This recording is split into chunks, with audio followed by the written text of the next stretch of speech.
अस्सलाम वालेकुम, welcome to binary classroom. और आज की इस क्लास में हम लोग टॉपिक पढ़ने वाले हैं emerging technology, chapter number 6 emerging technologies. सो चैप्टर नंबर 6 का ये हमारा फर्स्ट लेक्चर है, इमर्जिंग टेक्नोलॉजीज। चैप्टर के स्टार्ट में ही टॉपिक है, उसका भी नाम इमर्जिंग टेक्नोलॉजीज है। तो क्वेश्चन इस तरह से, what is meant by emerging technologies, briefly discuss different emerging technology. कि आखिर इमर्जिंग टेक्नोलॉजीज है क्या। देखिए, टेक्नोलॉजी के वर्ड से तो हम सब वाकिफ हैं। इमर्जिंग कहते हैं किसी भी न्यू चीज को, कोई ऐसी न्यू चीज सोसाइटी में आ रही हो जिसकी वजह से सोसाइटी का यकदम से नक्शा जो है वो बदलने लग रहा हो, तो ऐसी किसी टेक्नोलॉजी को बोलते हैं इमर्जिंग टेक्नोलॉजी। अब पहले के ज़माने में कोई कॉन्सेप्ट नहीं था, इवन कि यूट्यूब भी था तो वहाँ पर कभी भी ये लर्निंग का कॉन्सेप्ट नहीं था कि ऑनलाइन बैठकर स्टडी की जाए। लेकिन हम लोगों ने देखा कि 2019 के बाद से एक ही दम इस चीज़ का बहुत ही बूम आया।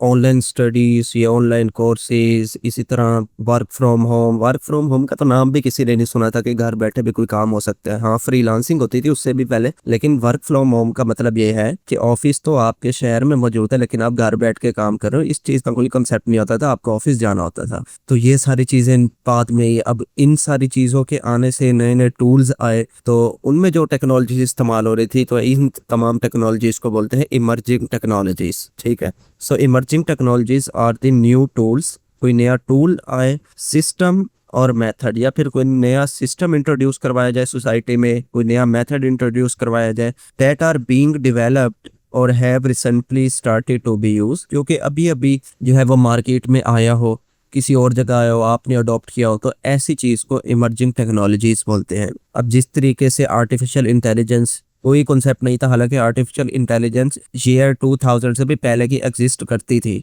ठीक है, लेकिन लोग इसको अब जानना शुरू हुए हैं, क्योंकि इसका बूम जो है वो अभी बहुत ज्यादा आया है, इतना ज्यादा आया है कि अब ये नीचे नहीं जा रहा। ठीक है। इसी तरीके से ब्लॉकचेन एक टेक्नोलॉजी है, ये तो न्यू टेक्नोलॉजी है। ऑगमेंटेड रियलिटी, जिसके जरिए आप लोग स्टिमुलेटेड इमेजेस को रियल वर्ल्ड में देख रहे होते हो। इसी तरीके से क्वांटम कंप्यूटिंग है, क्लाउड कंप्यूटिंग है, इंटरनेट ऑफ थिंग्स है, 5G टेक्नोलॉजी और बायोटेक्नोलॉजीज है। इन सब के रिलेटेड डिटेल से पढ़ते हैं। तो सबसे पहले आर्टिफिशियल इंटेलिजेंस को समझते हैं। सो आर्टिफिशियल इंटेलिजेंस मसनूई जहानत को बोलते हैं, यानी कि मशीन को इस काबिल बनाना कि जो काम ह्यूमन बीइंग करता है सेम वैसा ही काम मशीन से एक्सपेक्ट करना, वो आर्टिफिशियल इंटेलिजेंस है। So artificial intelligence refers to the ability of machine की एबिलिटी और a software to learn and perform task, या फिर सॉफ्टवेयर जिसने अपना टास्क खुद से परफॉर्म करना सीख लिया हो, लाइक ह्यूमन बीइंग, जिस तरह से इंसान सीखता है। तो ऐसी इंटेलिजेंस को बोलते हैं in artificial intelligence. Like Google assistant है, सीरी है, सेल्फ ड्राइविंग कार्स है, फेस रिकॉग्निशन सिस्टम है।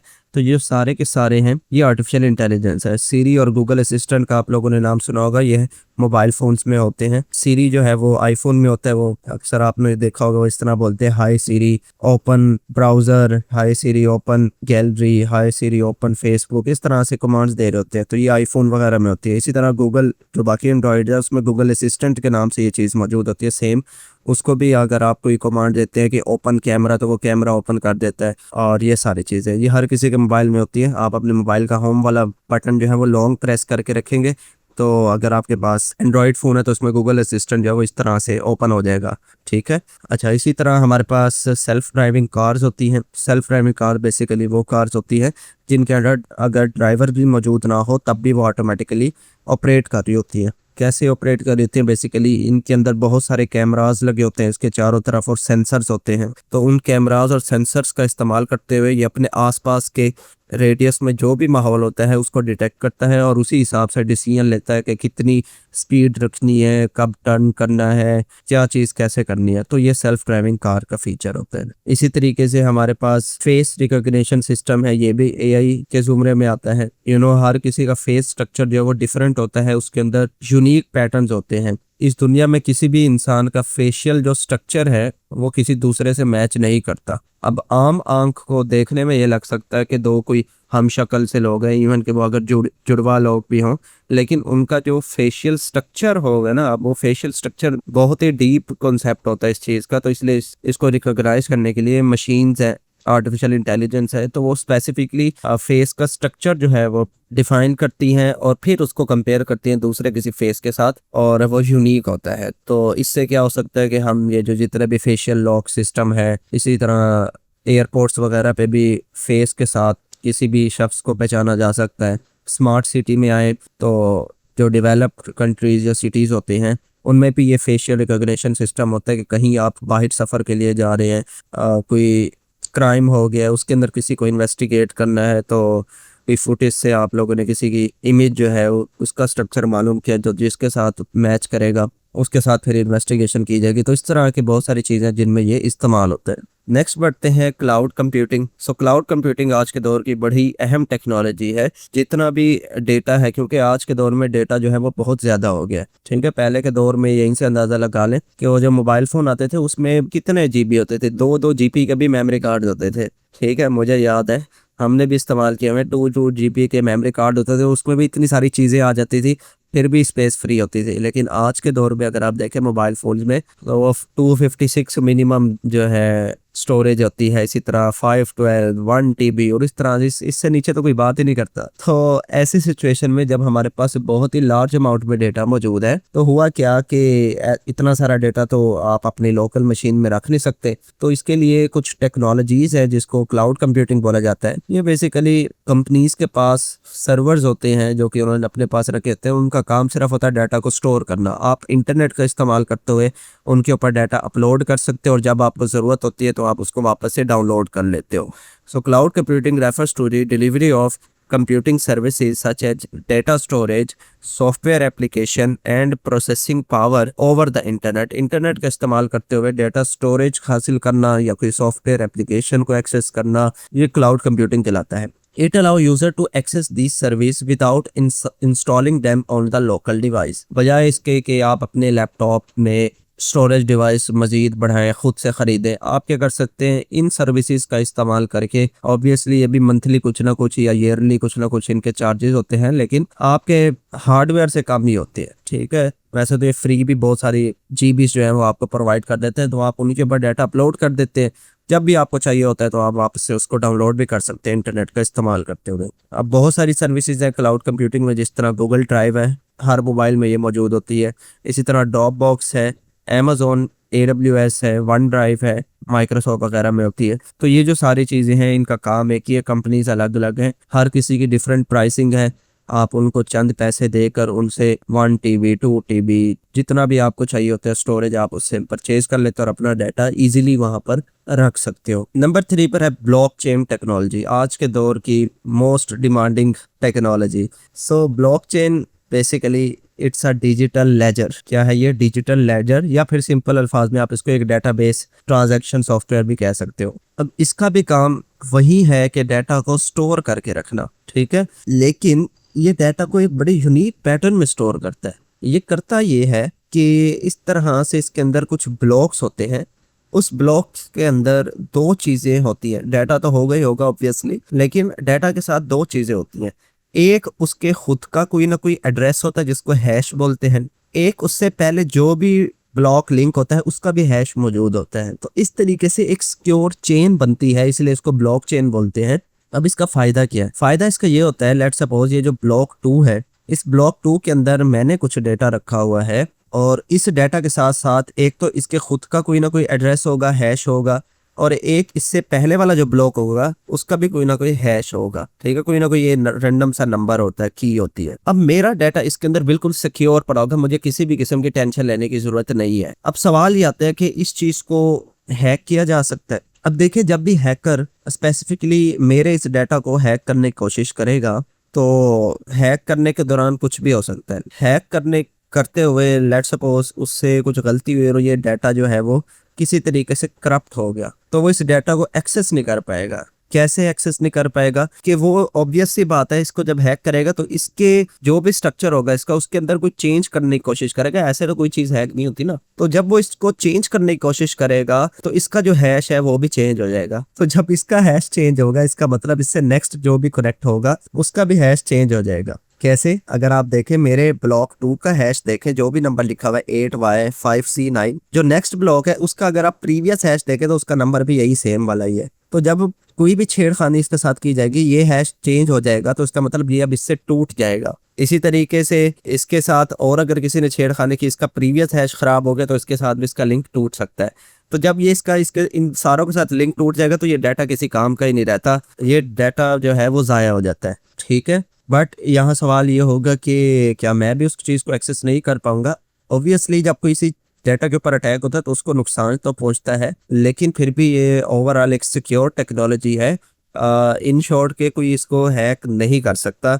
अगर कोई इसको कॉपी बना के अपने पास हैक करने की कोशिश भी करता है तो ये डाटा उसके लिए बिल्कुल ही बेकार हो जाता है, ओरिजिनल डाटा इसका सेव ही रहता है। अब ये जो टेक्नोलॉजी है ये बहुत सारी चीज़ों में यूज़ हो रही है, इवन के बहुत ज़्यादा ये फ़िलहाल के लिए बिटकॉइन वगैरह में तो अभी यूज़ हो रही है। उसके अलावा अलावा ये इलेक्शंस वगैरह जो होते हैं किसी भी कंट्री के, वहाँ जो वोटिंग मशीन है उसमें ये बहुत इस्तेमाल होती है। क्योंकि सवाल ये पैदा होता था कि जब भी वोट कास्ट किया जाता है तो किसी न किसी वजह से वोट्स जो हैं वो जाली या तो इंसर्ट हो जाते हैं, क्योंकि जो हमारे यहाँ बैलेटिंग सिस्टम है उसमें मैनुअल सारी चीज़ें होती हैं, तो वो पूरा पूरा बैलेट ही उठा के गायब कर देते हैं इंतहा पसंद लोग। और फिर जो है वो नया बैलेट लाया जाता है और उसके अंदर अपनी मर्जी के जो है वोट डाले जाते हैं। तो इन चीज़ों के बचने के लिए जो एक इलेक्ट्रॉनिक वोटिंग मशीन है उसके अंदर इसी टेक्नोलॉजी को इस्तेमाल किया गया है कि अगर कोई जानबूझकर पंचिंग के जरिए उसके अंदर फेक वोट्स इंसर्ट करने की कोशिश करता है तो वो ऐसा नहीं कर पाएगा। उसका डाटा इतना सिक्योर होगा कि कोई भी छेड़खानी करने से वो डाटा उस यूज़र के लिए बेकार हो जाएगा, पीछे डाटा जो है वो महफूज पड़ा रहेगा, जो कि उसका ओरिजिनल हैश होगा। हैश के साथ ये सारी छेड़खानी होनी होती है और जो भी इसके हैश के साथ छेड़खानी करेगा तो डाटा उसके लिए बेकार हो जाएगा। So blockchain use a strong cryptographic technique, cryptographic technique बोलते हैं इनक्रिप्ट करना किसी भी चीज को, यानी कि उसको अनरीडेबल फॉर्मेट में कन्वर्ट करना। To ensure that the transaction data is safe and very hard to change, इसको आप न तब्दील कर सकते हो न हैक कर सकते हो, तो सेफली आपका डाटा जो है इसके अंदर स्टोर रहेगा। लाइक बिटकॉइन, बिटकॉइन का आप लोगों ने नाम सुना होगा। ये सारी ट्रेड्स वगैरह जो मोस्टली हो रही होती हैं वो इसी कॉइन के ऊपर हो रहे होते हैं और इसका भी जो स्ट्रक्चर है वो डिसेंट्रलाइज है, यानी कि ब्लॉकचेन बेस्ड है। तो इसके लिए इसको भी चेंज करना, इसकी प्राइसेस या इसके एसेट्स को ऊपर नीचे करना ये थोड़ा मुश्किल है, नामुमकिन है। ठीक है, नामुमकिन तो कोई भी चीज़ नहीं है, लेकिन आज के दौर से लिहाज से हम कह सकते हैं कि बहुत मुश्किल है। नेक्स्ट है हमारे पास internet of things. Internet of things भी बड़ी अच्छी यार कमाल की टेक्नोलॉजी है, बहुत इस्तेमाल होती है। इसके अंदर बेसिकली होता यह है कि इंटरनेट के साथ आपके फिजिकल ऑब्जेक्ट जब कनेक्ट हो और आप मोबाइल के ज़रिए उन तमाम ऑब्जेक्ट्स को कंट्रोल कर पा रहे हो और उसके अंदर ज़ाहिर है सेंसर्स लगे होंगे उस ऑब्जेक्ट्स के अंदर, और जो भी सिग्नल्स आप भेजेंगे मोबाइल के ज़रिए या किसी भी रिमोट कंट्रोल के ज़रिए, तो उन सेंसर्स तक जब वो सिग्नल्स जाएंगे तो उसके रिस्पॉन्स में उसने कोई ना कोई एक्शन परफॉर्म करना होगा। ये इंटरनेट ऑफ थिंग्स होती हैं, लाइक रोबोट्स वगैरह, इसी तरह स्मार्ट हाउस वगैरह, ये सारे इंटरनेट ऑफ थिंग्स में आते हैं।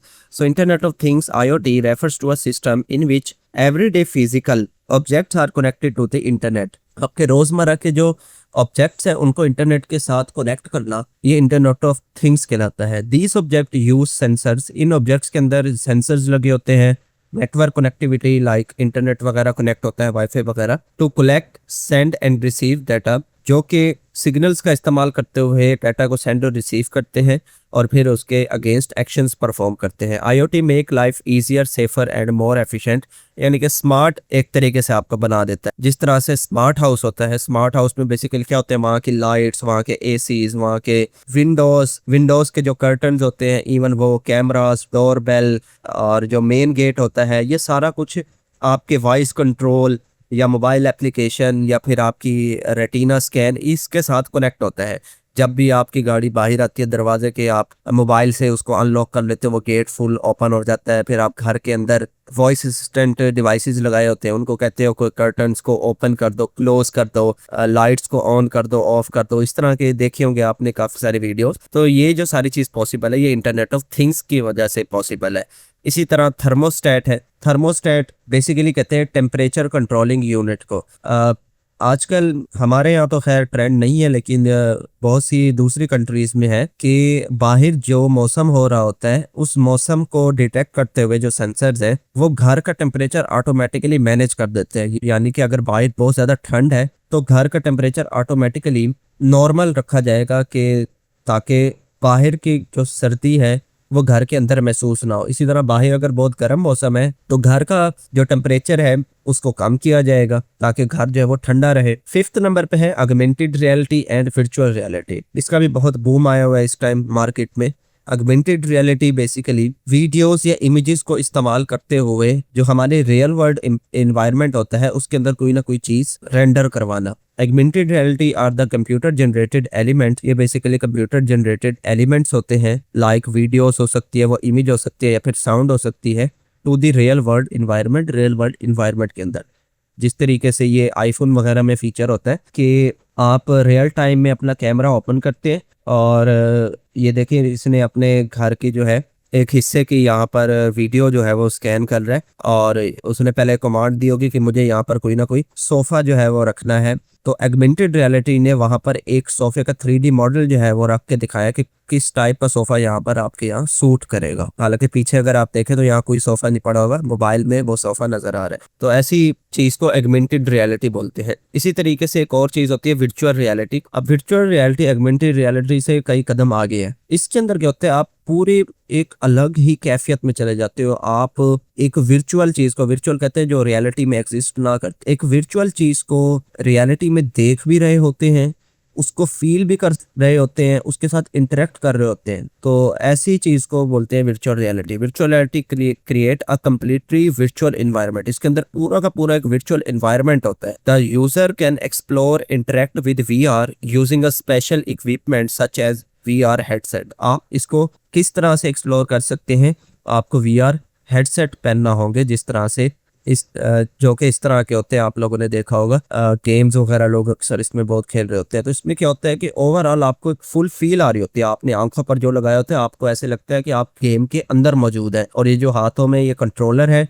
इससे आप एक्शंस कंट्रोल कर रहे होते हो। और इवन के अब तो ऐसे वर्चुअल रियलिटीज हेडसेट्स आ गए हैं वो जिस्म के ऊपर भी कुछ सेंसर्स लगाते हैं। तो अगर गेम के अंदर या कोई भी शो वगैरह जो भी आप वर्चुअल रियलिटी के अंदर एक्सपीरियंस कर रहे होंगे उसके अंदर कोई भी टच करता है आपको, तो वो जो सेंसर है वो आपके उसी बॉडी पार्ट पे टच करते हैं, उससे एक रियलिटी वाली फीलिंग आती है। तो ऐसी टेक्नोलॉजी को वर्चुअल रियलिटी कहते हैं। फिर 6 नंबर पर है 5G टेक्नोलॉजी। जिस तरीके से अभी के लिए हम लोग 4G इस्तेमाल कर रहे हैं, इसी तरह 5G टेक्नोलॉजी है वो भी पाकिस्तान में मौजूद है, इस्तेमाल करते हैं, काफ़ी अच्छी स्पीड है। So 5G is the 5th generation wireless technology. It provide internet speed more reliable connection than previous generation like 4G। 4G से बेटर जो है ऑब्वियसली ये टेक्नोलॉजी है, तो बेटर इंटरनेट कनेक्शन आपको ये प्रोवाइड करता है। 7th नंबर पर है क्वांटम कंप्यूटिंग। सो quantum computing basically normal computing की सबसे एडवांस शक्ल है। आप लोगों ने सुपर कंप्यूटर का अगर नाम सुना हो तो कह ले कि सुपर कंप्यूटर क्वांटम कंप्यूटिंग ही है। सो quantum computing is the advance computing. ये अब तक का सबसे एडवांस कंप्यूटिंग मैकेनिज्म है that use tiny building blocks called qubits. ये बेसिकली क्यूबिट्स इस्तेमाल करता है। अब बिट का लफ्ज तो हम लोगों ने सुना हुआ है। बिट किसको कहते हैं? 0 और 1। तो एक ही वक्त में या तो कोई चीज ट्रू हो सकती है या फॉल्स हो सकती है, ऐसा है ना अब तक के जो हम कंप्यूटर के कॉन्सेप्ट में पढ़ के आए। लेकिन ये जो क्यूबिट है ये देखें ये क्या करती है। So a qubit can represent both 0 and 1 at the same time. आम कंप्यूटर से इसलिए ये क्वांटम कंप्यूटर डिफरेंट है क्योंकि नॉर्मल जो भी कंप्यूटर है वो सिर्फ या तो एक वक्त में 0 की स्टेट को हैंडल करेगा या 1 की स्टेट को हैंडल करेगा। लेकिन जो क्यूबिट का कॉन्सेप्ट है ये दोनों को ही हैंडल कर रहा होता है एक ही वक्त, which is different from the regular bit, जो कि हमारी आम कंप्यूटर में जो बिट इस्तेमाल हो रही थी उससे डिफरेंट है। That can only represent either 0 और 1, जो कि नॉर्मल कंप्यूटर हमारा सिर्फ या तो एक वक्त में 0 रिप्रेजेंट करता है या फिर 1 करता है। This unique ability allow quantum computer to solve certain complex problem much faster than the traditional computer. अब इसी क्यूबिट की बदौलत जो क्वांटम कंप्यूटर है वो ज़ाहिर है ट्रेडिशनल कंप्यूटर जो हम नॉर्मली घरों में यूज़ करते हैं उससे बहुत ज़्यादा एडवांस और कम्प्लेक्स प्रॉब्लम को बहुत ही तेज़ी के साथ सॉल्व कर पाएगा। तो ये मोस्टली बेसिकली यूज़ होता है मॉलिक्यूलर स्ट्रक्चर्स बनाने के अंदर। कोई ये बायोटेक्नोलॉजी की फील्ड है, मेडिसिन और इस तरह की चीज़ें होती है, उसके अंदर कोई मॉलिक्यूलर स्ट्रक्चर इस्तेमाल होता है, मुझे ज़्यादा इन चीज़ों का पता नहीं है, लेकिन वहाँ ये इस्तेमाल होता है। इसी तरीके से ये वेदर स्टेशंस में इस्तेमाल होता है, क्योंकि वहाँ रियल टाइम बहुत ही प्रिसाइजली डिसीजन लेना होता है। इसी तरीके से बहुत ही ज़्यादा जब कम्प्लेक्स कैलकुलेशंस करनी हो स्पेस वगैरह की, वहाँ पर ये इस्तेमाल होता है। तो इन जगहों पर ये इस्तेमाल होता है, नॉर्मली चीज़ों में इस्तेमाल नहीं होता। नीचे जो इमेज आपको दिख रही है ये क्वांटम कंप्यूटिंग की इमेज है, और ये जो भाई आपको नज़र आ रहे हैं ये सुंदर पिचाई है, गूगल के सीईओ हैं। तो इनके पास, इनकी कंपनी के पास भी है ये क्वांटम कंप्यूटिंग टेक्नोलॉजी, तो वो दिखा रहे हैं। तो ये जो पीछे आपको नज़र आ रहा है यही है क्वांटम कंप्यूटर। लास्ट में है बायोटेक्नोलॉजी। सो बायोटेक्नोलॉजी बेसिकली ऐसी टेक्नोलॉजी है जिसके अंदर आप लिविंग थिंग चीज़ों पर एक्सपेरिमेंट्स करते हो, और वैक्सीन्स और इस तरह की जो चीज़ें हैं फूड रिलेटेड या जो एग्रीकल्चर रिलेटेड या लिविंग ऑर्गेनिज्म रिलेटेड, उनको आप इनहेंस करने की कोशिश करते हो टेक्नोलॉजी के साथ। So biotechnology is the use of living organisms, जो कि जानदार चीज़ होती है, जैसे कि बैक्टीरिया है, प्लांट्स हैं, सेल्स हैं, डीएनए वगैरह, ये सारे जो हमारी बॉडी के अंदर है, इस तरह की चीज़ें, इनको डेवलप करना, या फिर to develop a new product और सॉल्व द प्रैक्टिकल प्रॉब्लम, या फिर इनके ज़रिए कोई नई प्रोडक्ट को डेवलप करना, या फिर इनके अंदर जो भी कोई प्रॉब्लम्स वगैरह आ रही है उनको ठीक करना, ये बायोटेक्नोलॉजी कहलाता है। जिस तरीके से डेवलप अ न्यू मेडिसिन, कोई नई अद्वियात इजाद करना, वैक्सीन बनाना, ये सारा बायोटेक्नोलॉजी फील्ड के रिलेटेड है। इसी तरीके से ये जो सब्जियां, फल वगैरह, इनको भी जेनेटिकली मॉडिफाई करना, आप लोगों ने देखा हो ज़्यादातर ये, वैसे तो यहाँ पर भी इस्तेमाल होते हैं, लेकिन चाइना वगैरह में जो खेती बाड़ी होती है, उनके जो फल है या सब्जियां हैं, अगर आप कभी उनको देखें तो वो नॉर्मल साइज में बहुत बड़े बड़े साइज के होते हैं। टमाटर देखे इतने बड़े साइज का होता है। इवन के अभी कल ही, मैं शायद कल या परसों की बात है, वैसे एक रील देख रहा था, तो चाइना के अंगूर थे, उनका अंगूर का एक दाने का साइज इतना बड़ा था जैसे कि एग का साइज नहीं होता, इतने बड़े बड़े साइज के अंगूर थे। तो इस तरह की जो चीजें हैं ये बायोटेक्नोलॉजी की बदौलत ही पॉसिबल हो पाती हैं, और ये सेफ होती हैं बिल्कुल। मतलब कि कोई अगर ये कहे ना कि ये पता नहीं क्या इन्होंने जेनेटिकली मॉडिफाइड कर दिया चीजों को, तो ये सेहत के लिए नुकसान है, ये है वो है, नहीं, ऐसा नहीं होता। ये सारी मिथ्स हैं, क्योंकि ऑब्वियस सी बात है, पहले के दौर में इस दुनिया की आबादी बहुत कम थी, जमीन उतनी ही थी, तो एग्रीकल्चर भी उतनी ही होती थी। आज के दौर में जमीन तो उतनी है, लेकिन आबादी जो है वो बहुत ज्यादा बढ़ गई है। लेकिन आज के दौर में अगर हम वही पुराने दौर तरीके इस्तेमाल करें और उसी तरीके से खेती बाड़ी करेंगे, तो ऑब्वियस सी बात है कि यहाँ तो कहत पड़ जाएगा, मतलब कि इतना अनाज नहीं होगा जितने खाने वाले लोग। तो इसलिए ये अल्लाह ताला का बड़ा एहसान भी है कि इस तरह के इल्म हमारे पास इस वक्त मौजूद है, और इसी की बदौलत जो है मेडिकल साइंस, ये बायोटेक्नोलॉजी, सारी ये साइंस वगैरह आज तरक्की की, और इसी की बदौलत आज जो है कम से कम ये फूड की प्रॉब्लम, बीमार कोई पहले हो जाता था, वो बेचारा, उसका इलाज नहीं होता था, वो मार ही जाता था। तो मेडिकल साइंस की बदौलत ही ये वैक्सीनेशन इजाद हुई, तो आज इजीली हर कोई सरवाइव कर पाता है। सो इतना सा ये लेक्चर था। आई होप आपको ये वीडियो अच्छी लगेगी। वीडियो पसंद आई तो वीडियो को लाइक करते हैं, चैनल को बगैर सब्सक्राइब किए देख रहे हैं तो चैनल को भी जरूर से सब्सक्राइब करें।